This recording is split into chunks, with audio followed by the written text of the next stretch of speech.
Well, that was pretty fun to watch. Anybody see themselves on the video? All right, good job. That's always awkward. I don't like it. But thanks for being here. Welcome. We haven't done this in a while, so I didn't know if anybody'd show up. Somebody suggested we should change it into a pie eating contest, and I thought that was a good idea. So when we're done, we're going to do that. So I'm just glad you're here. Thanks for coming. And I hope that in addition to being here tonight, you're able and planning to join us Sunday at 10, where there'll be a few hundred of our closest friends there at RG Auditorium. So if you forgot, don't come tomorrow night. Don't come here, but go to RG. And our theme this year, you saw it in that video over and over again, is that we've been saying we want to help one another follow Jesus. That this has really become this mantra of what we're about.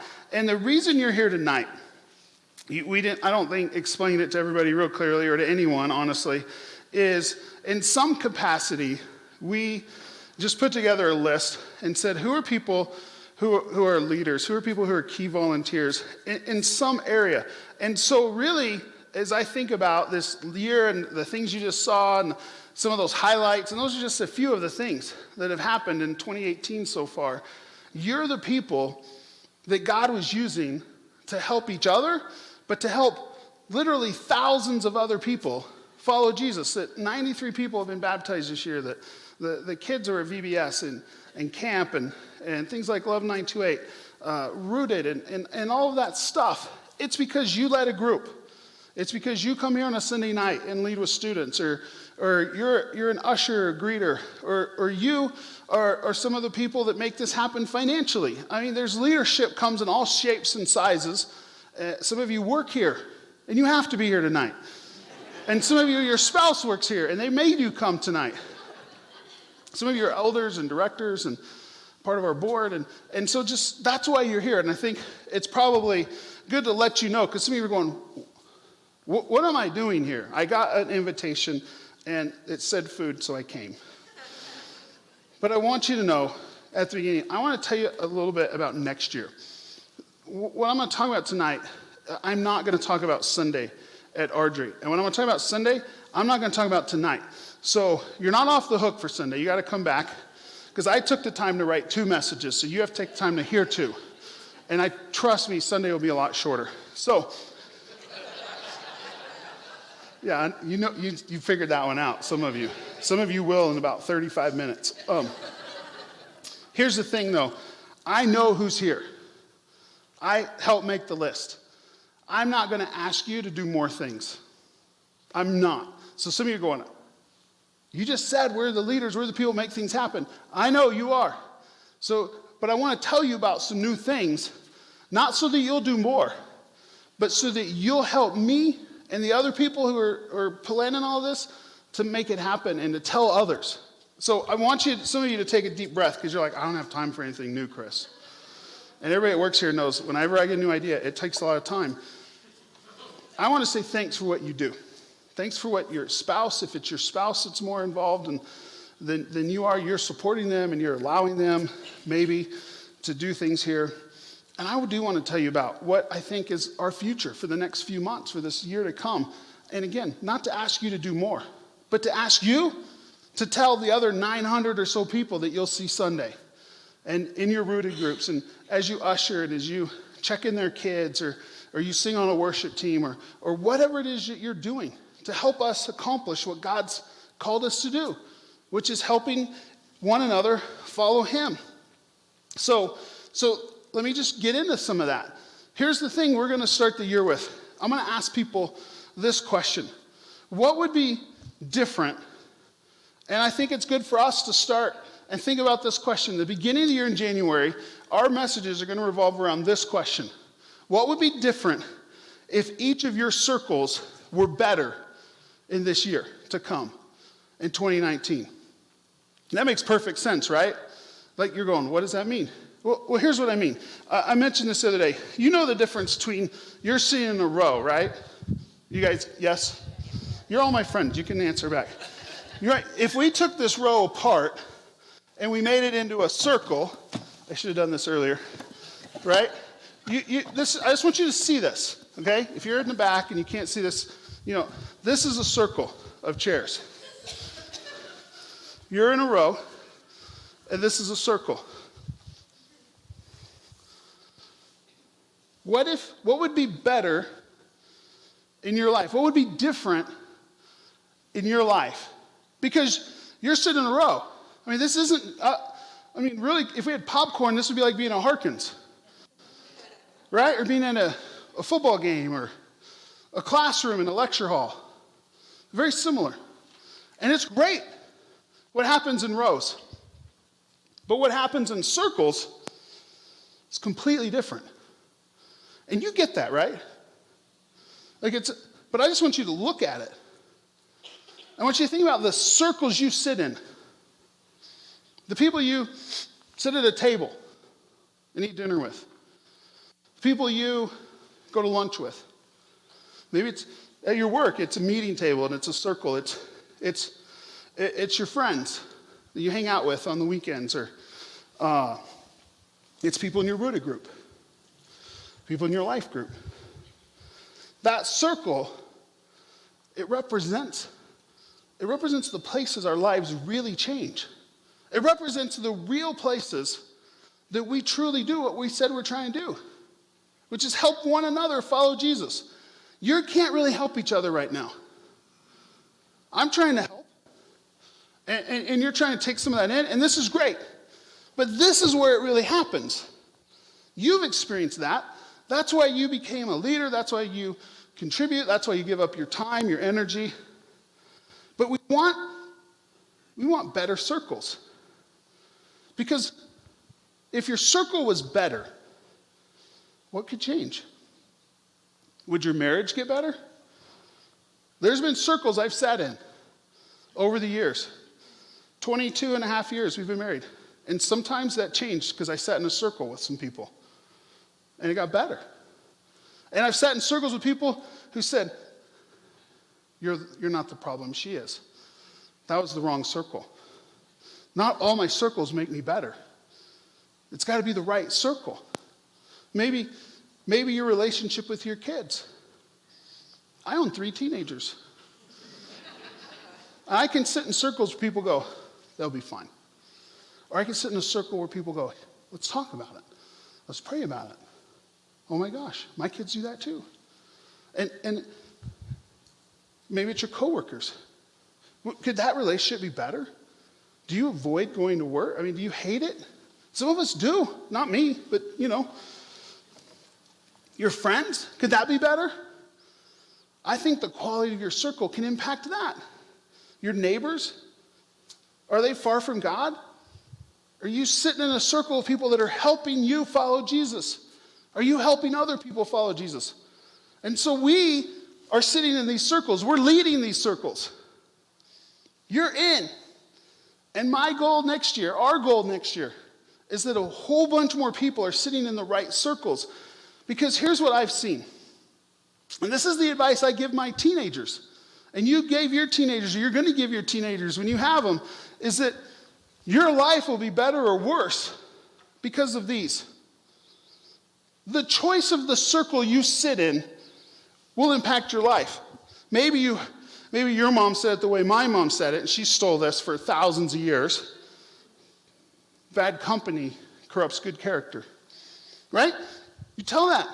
My 6-year-old daughter, I'm like, quit hanging out with those knucklehead people. Your circle's bad. Because you know what's going to happen to a 16-year-old who hangs out in a bad circle?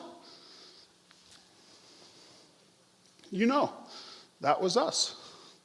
Some of us, a long time ago. And guess what? It's not just true for 16-year-olds. It's true for 44-year-olds. And whatever age you are, the circle you sit in will make your life better or worse. Because the people that you choose, not to know and love and do right, but the people that are in your circle, the people who you listen to, who you sit across from, and you share your feelings and they give you advice and you talk about things, they'll make your life better or worse. And if we found great circles, we want to share that with more and more people. And in 2019, one of our major focuses in our church is going to be getting more and more people to sit in the right circle. It's why we do this. I mean, you guys, a lot of you have been to Rooted.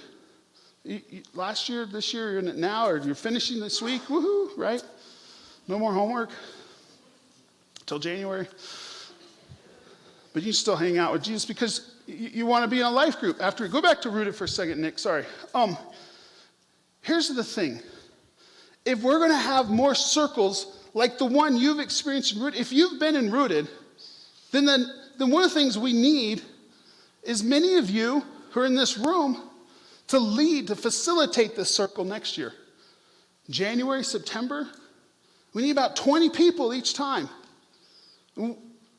Because we're gonna have more people sitting in the right circle. If you've been through Rooted, you know it's the right circle. And we need you to help lead it. We can't do it. Every single time, the same people can't do it over and over again. We need new people. And some of you, you're being asked right now. I'm not trying to guilt you. That's Jesus. But here's the thing.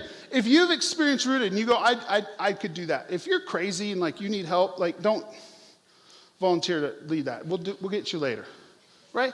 But some of you know, I need to do this. I just need to. And you've been resisting or you don't feel like, because you haven't been asked, I'm asking you now. And Jeff is going to be here. Jeff's decided to come on our staff and lead Rooted for us. It's an amazing gift. And we're so excited that he's using his abilities and leadership to do this. And so he said he'd stick around and be at the connection desk if you want to talk to him. Because he'll get a hold of you. It's easier if you start. It's the right circle, and we want hundreds of more people to be able to sit in it.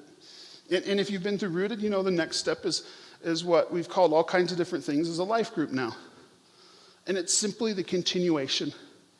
And this is so important, and many of you are doing this, and you're here because you lead this. Keep it up. But more of us need to do it as well. And maybe you've drifted away from some of these circles. You go, I'm good. I've done this for a long time. I can do it on my own. It's never true. It's never true. So go to Rooted, be in a life group. In a life group, we've just set up, we did some surveys recently, last few weeks.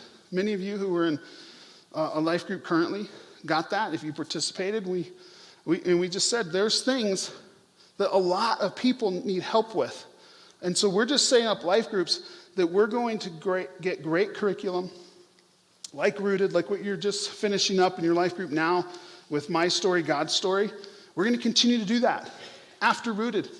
And then a lot of people, it was like almost 50% of the people in our survey said one of the top 2 things they need help with is personal finances. So we're going to do that in January in our life groups with Dave Ramsey, Financial Peace University. It's going to change our lives. And you go, well, I've got that figured out. Sure.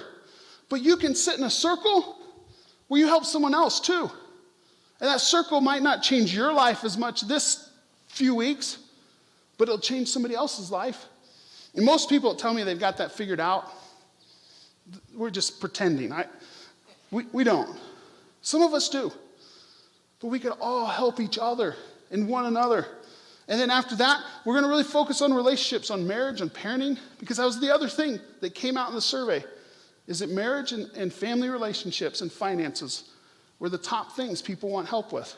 So that's what we're going to do in life groups. We're just setting up kind of 4 steps that they'll cover. And then what's 5th? I don't know. We don't have to figure that out till 2020. Serve. Some of you, I know, some of you are serving, and you're doing it, and some of you aren't. But I want you, all of us, to make sure that people in our church, this is a place they can sit in a circle. Rooted life groups, this is just another way. Maybe you realize I'm here, but I'm really not in a good circle. And I need better circles. This is a great place to start. And this isn't new information. If you've been at church on the weekends, you've seen this. You can do that right now. I did it this morning just to make sure. I signed up to be in the nursery again. They never call me back. So they will call you back if you're qualified. I'm not. So You might need a better circle. You might need a new circle. You need to talk to people in your circles about these circles, because this is where we help one another. And here's the thing I want all of us to say to everybody we see these next few months, and as 2019 is getting ready to start. You're going to want to write this down. You have a piece of paper, you can write things down. Because I want you, on one side it has a bunch of dates, on the other side I literally want you to write down what it says on the top. And I want you to write this down, because I need the 100 or so people in this room to tell this to the 2,000 or 3,000 people who go to our church and who don't sit in any circles. Is if you only have time to sit in one circle, because we're busy. You're busy, I'm busy. We think busyness is a contest lately. And if you only have time to sit in one circle, choose the one in which people are helping you follow Jesus, helping each other, helping one another. You can't choose all the circles. And I can't say this enough, but I'm going to say it a lot for the next several months, because we've got thousands of people who come to our church who are sitting in the wrong circles. Because when life happens, they don't have anyone that can help them follow Jesus. And we've experienced that. We're doing that. We're benefiting from the right circle. So you got to help me spread this message. This is what we're going to focus on so much of next year. And we might only have time for one circle. And maybe some of us need to get back to a life group, or to the 6 of you who haven't gone through Rooted yet in this room. I don't know if it's really 6. I don't know your names. It's not very many of us, but it's some of us. You may only have time for one circle. Choose the one in which people are going to help you follow Jesus, and you're going to help them. We this year, we said our theme is helping one another follow Jesus. And next year, this verse is really our theme, our key verse. John 13, 34 and 35. It's great because before this moment, if we were the people of God, the entire Old Testament is our commandment list, not just the 10. And Jesus said this. He says, "The new command I give you." So now we only have one thing he's asked us to do. This is so simple. It's great, isn't it? "A new commandment I give you. Love one another. As I have loved you, so you must love one another. And by this, everyone know that you are my disciples, if you love one another." The disciple is the same word as follower. Jesus said, if you're going to try to help one another follow me, the only thing it takes is to love one another. So our theme, our mantra for next year is just simply that. Those 3 words. Love one another. That's what we're going to do. That's what these circles are about. These are the places that serving, all of the things that we talk about and that we do, and that you help lead, and that you help fund, and that you help support, and that you put your man hours and your time and effort into, is so that we can love one another. So we can love our community, so we can love our families, our kids, and students. We can love people who are hard to love, so that people will know that we follow Jesus. That's what he said. He said everything about this life of a believer, of a Christian, is this new commandment. I like one better than 10, than all the hundreds of commandments in the Old Testament, than all the things, honestly, that church and religion has become. It really comes down to this. Love one another. So that's what we're going to do next year. And it's what we've been doing for a really long time. And we're just going to try to bring more and more people on board with us. So let me tell you about a couple things just the rest of this year. We want, and every year at Christmas and the holidays are, I think, just amazing and incredible around here. And we just have this great tradition of a lot of things that we do together. And one of those is really our generosity. Every year at the end of the year, we set aside special offering, we set aside funds to help people. It's where we help our neighbors. And it's really kind of just like that's like who we are as a church, but it's really a little bit how our culture is at this end of the year, these next few weeks, it's when all of us feel inclined to help people, to be more generous, to find someone in need. It's really this start of Christmas, and that's the name of our Christmas series. It's a hashtag. You'll find out more about that later. I don't want to spoil everything today. But we want to start this idea of loving one another, continue it, right now. And this year's no exception of what we're going to do as a church, finding people in need. And we started finding some of them, and we want to all bless as many people in our community as we can. One of the major places that we're going to try to bless is this place. Anybody know what that is? The Peak School? Anybody ever been over there? Yeah, if you get lost in Sunnyside, you're trying to get to La Fonda, you might end up here. That's how I found it the first time. No, I'm just kidding. The Peak School, it's a charter school. Look at this for a second. So this school is in Sunnyside. The Peak School is not a Christian school. It's a public charter school. And one of the things I love is that in our community, our state, we have lots of choices for schools. But one of the things that's interesting and different about this school is that it's filled with kids who aren't fitting in other schools, either because of their language, because their family's homeless, or they move around from place to place. I think it's almost 100% of the kids qualify for free lunch from the government, which means their parents live at a certain income level that most of us don't live at. Some of us might. But this school is totally under-resourced, and it needs help. And it's full of kids. It's kindergarten through 8th grade. If you don't believe me, look at those computers. Just soak that in for a second. This picture was not taken in my middle school in the late 80s. That was taken last week. And I know you don't need a great computer to live a great life, but come on.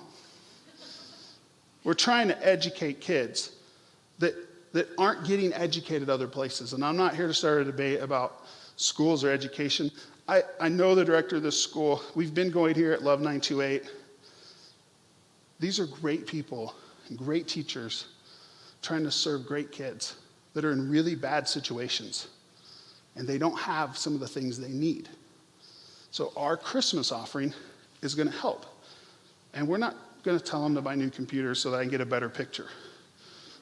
We're going to tell Tracy and the people who run that school, what do you need? We've already started that conversation. Annie's been meeting with her, and we just want to help them. And I want you to be a part of that. Last year, we challenged our church. Yeah, you can clap for whatever you want. Last year, we were trying to do stuff with this patio project. That's going to start in a couple weeks, and you'll see that happening. And I asked everybody in our church, and I'm going to talk to the whole church about this in a couple weeks. I'm not going to talk about it Sunday at Ardrey. But I challenged our church, I challenged all of you and everybody that was here to double their tithe for 1 month. And I'm going to ask you to do the same thing. Christy and I are going to do that, which I'm glad you're here, Christy, so that you know that now. And for other reasons, I'm glad you're here. But, I don't know what your situation looks like, but we all want to be generous during the holidays. And it doesn't matter that we can be generous in what we think are impressive numbers or in small numbers, but we all just want to be generous right now. In this holiday season, it's going to get more and more something we want. And here's the thing. You and I have lots of choices and places you can give. But if you can only give to one, I would just ask you, and I'm going to ask all the other people that are part of our church, if you can only give to one place, give to our church. Because what we're going to give to other people is so much more than what any of us could do individually. And we pool this together, we can do incredible good at places like Peak School. We're going to use these holiday offerings to help families in need in our own church. We have money in our budget that we help community partners all throughout the year. But our holiday offering is what we set aside for the next year to help people in our church. Just this week, 2 people had needs, legitimate, real emergencies in our church that we were able to go, yes, we can help you. And man, that happens every week because of your generosity. And it all comes from this holiday offering. We've been partnering with AZ 127 for the last 3 years. And they have an opportunity right now. And it's amazing to hear the stories, to talk to the people in our community, the number of families available for foster care and how it's grown in the last 3 years in our community. And AZ 127 has come to us and said, and the other churches they partner with, is that they have an opportunity to take advantage of some technology and some resources that will incredibly multiply the impact that we can have in supporting these families, in supporting parents of foster kids, adopted families. It's going to be amazing. It's going to impact all of northern Arizona. But the technology, this cost of this platform is about $15,000. And we're planning to do that. We're planning to help the school. We're going to help our benevolence fund and our own families. We want to help with this investment. It's truly, literally an investment that will be multiplied for years to come in support of families doing foster care. And I think that's the kind of thing we can do. Indian Bible College is a local school right down the street. And they've just been given new property. Somebody donated a building to them, and they're remodeling it. Indian Bible College is what the name says. It's a college for Native Americans who want to be pastors and missionaries. Some of our own people are part of that. And they have an incredible group of students. I just went and taught a class and spoke in their chapel a few weeks ago. And we can help them finish this remodel project that they're thinking will take over a year, maybe a year and a half, because they're dependent upon volunteers to come and do work one day at a time, or a trip from another place, a mission group. And I haven't told them this, so don't tell anybody over there. They don't know this. I want to be able to take what God takes of what we have, and we put it all together, and we can finish that project. Because it's a place for their students. It's a new chapel. It's a new student lounge. Their student lounge is literally 2 couches facing each other outside of an office and a Keurig coffee maker. And they've been given the old Salvation Army thrift store. And it can be remodeled into a place for their students. It's an incredible opportunity. It's not going to be that much. And we all want to be generous at the end of the year. These are the things we can do. We can bless these students who are going to go back to their native places, to their reservations or their tribal lands all over the country, all over North America, people from Canada, Alaska, everywhere, and start churches or be in ministry to their people. It's an incredible opportunity we can pour into them. Because you know as well as I do that generosity, it feels great. And if we pool what we have together the rest of this year, we can do incredible things. You can write down your paper December 15th, 16th as well. I'm not going to tell you exactly what's happening that weekend, but we're going to have a family emphasis, our kids' ministries. All the kids are going to be up here helping lead worship, and it's going to be an awesome time. And we're going to do something that weekend that we're not going to tell, like, only a few people know this. It's going to change 2 cities in our world in ways that you can't even imagine. You don't want to miss that day. And you just got to show up. I'm not going to tell you any more than that. But write those dates down. Don't be gone. If you have like a soccer tournament, your kids need to be here. You need to miss that tournament, be here. So if you're getting a bonus, you have money at the end of the year to bless others, the holiday season, just think about the next few weeks. What if I gave that to my church? You can give it a lot of places. And a lot of good people do a lot of good things in this community, in this world. But there are some things God's put before us that are giant impact potential, that we're going to have to all do this together, not just us. So you got to talk to the people in your circles about these things too. And maybe you're one of those people that in the past, you always wanted to be more generous at Christmas. Well, this is your year. You get to start now. Maybe you have friends that need to connect with Jesus. Christmas, everybody knows, is the easiest time to invite people. They won't be mad at you. They might be later, So do it now. Start talking to your friends. The rest of this year, all of our weekends are going to be great opportunities to invite your friends. Christmas Eve, the 24th, that's the day it is. We're going to have 6 services. That sounds awesome. Do you know why we're having 6 services on one day? So that our friends have a chance to come. I don't need to do this 6 times. Steve doesn't need to sing the song 6 times. But we're going to. Because you have friends that one of those times is going to work for. That's it. There are thousands of people in our community that would love to join you. You just have to ask them. And if they say no, keep asking them. We all say no to things that we show up to. Bring someone with you any weekend the rest of this year. It's an incredible opportunity you just saw some highlights of this year. God's done incredible things. And what we want to finish the year with could be the best part of it all. And Sunday, I'm going to focus a lot of time on celebrating 2018. But we're going to finish this year strong.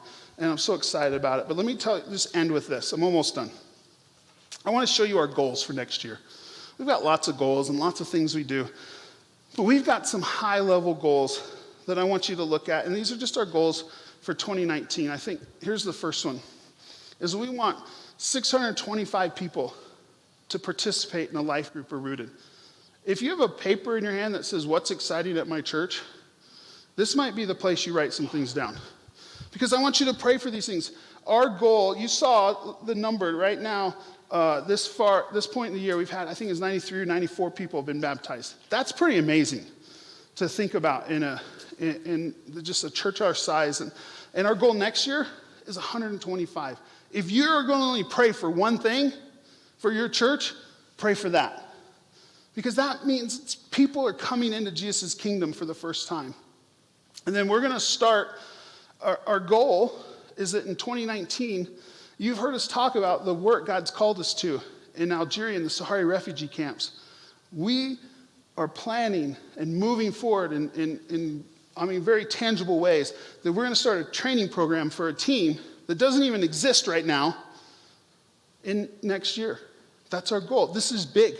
Myself and Jana and a couple other people on the missions team spent 2.5 days going through training on how to do the training. This is serious stuff, and I need you to be praying about it. You just need to know these goals. We're going to help plant a new church in Winslow in the next year. And as that gets closer and it's getting ready to launch, a team's being put together right now. And we're going to help make that happen. And I need you to know that and to be praying about that. And if you know people that live in Winslow, we need to talk to them. Because there's just a great need. We want to help plant a multi-ethnic, multi-generational church that's not going to look exactly like this one, but is going to meet the needs of that community. And we've talked about this for a long time, and God's really brought together a bunch of different things to make this a reality, I think, this next year. And here's one more, is we're working right now to finish our master plan and to get that approved by the city. And we've talked about this before. Some of you have been a part of those conversations. Maybe you haven't. But our goal is to get that finished and to have it approved by the end of 2019. That's something we need to pray about. In fact, a couple pictures just to give you a taste of what that might look like. This would be a new place to do worship and a basement that so it's 2 stories and you see kind of a grass amphitheater outdoors that would lead into a walkout downstairs, fully functional and usable basement space. Here's another picture from another direction. So the building on the white, faded, ghostly looking place, that would be the junction. So if you walk into the junction, you would also would walk right in to a new building. And then this would be a little bit of the lobby. And we met with the architects a couple weeks ago, and they haven't refreshed this. And that looks pretty awesome. The few of us that are in the conversation, but we said, we want it to be more awesome. Can you put a baptistry out there? Could you put a fireplace? It gets cold here. So they're going to add some of those things. It's exciting to think about what that future might look like. And so don't go home and say, we're starting a new building in 2019. Look back at the goals. We're going to finish the plan. We're going to get the city to approve the plan. We're going to plant a new church and start a program to train a team. And we're praying if God would bring 125 kids and men and women who would enter into his kingdom through baptism. We'd just be honored to be a part of that, wouldn't we? To see that happen? That'd be amazing, because some of those people are going to be our friends. They're going to be our kids or our grandkids or our neighbors. And that 625 people participate in the right circle. Because we know if more people are doing this, and it's not zero today, but that's a huge percentage of growth from what it is today. And it takes all of us. These aren't Chris's goals. These aren't the staff's goals, the elders' goals. It is, but it's everybody in this room. This is what we think God's calling us to. Some of these numbers we put down 3 years ago for next year. This isn't new. This isn't just made up. It's what we think God's calling us to. And you're an incredible part of it. God has given us an incredible history. And because of that, because of the health we have, the history we have, the foundation we're building upon, we have the ability to dream dreams like this. And these are just a few of them. And that's pretty fun. And I hope that's exciting to you to think about. You get to be a part of leading this. You get to be a part of making this happen. Because I wake up some days and I look at things like this, or I hear stories and have conversations, and I find out what's happening in people's lives in circles or in Sunday school classrooms or on a mission trip or in a worship service. And I just go, why do I get to be a part of this? And it's just God using us, every single one of us, to make this happen. These are our plans. These are our goals, our vision. A little bit for the rest of this year and next year. And I want us to commit as we leave here in a few minutes that we're going to pray for these things. We gave you dates. There's a bunch of events coming up next year. Some of them are brand new, like we've never done them before. Like in the fall, there's a leadership retreat on there. And you go, what's that? It's a retreat. And it's got 2 dates because it's overnight. So go take those off, work, whatever you got to do. We're going to do some incredible things that we've always done. We're going to do some new things that we've never done. But we're going to start, and what we're going to do right now is we're going to go to God and ask him. Ask him to make these things happen, because we think these are what he's called us to do. We're pretty sure. He said, go in all the world and baptize them and teach them to obey, to change their life, to help one another follow him, to be a disciple. So here's what I'm going to ask you to do. We're going to have 3 prayer points right there. And those are all things we've talked about just briefly tonight. Here's what I want you to do. And some of you, you're not going to like this, but I don't care. I want you to find 3 or 4 other people and make a little circle. Don't move all the chairs, because the people that set up chairs will be mad at me. But just huddle up with 3 or 4 people that you're just right there with. And I want you to, out loud, pray for these 3 things together. And just make sure that at least one person prays for each of the 3. So somebody just take charge and go, hey, I'll pray for this one, you pray for that one, or all of us will pray for all of them, whatever your comfort level is. But I just ask that one person pray out loud for each of these. And this is going to stay up for a while. You want to take a picture with your phone, you want to write those down. These are the things God's called us to. These are the things that together he wants us to accomplish for his glory, for the impact of our community, for the people around us.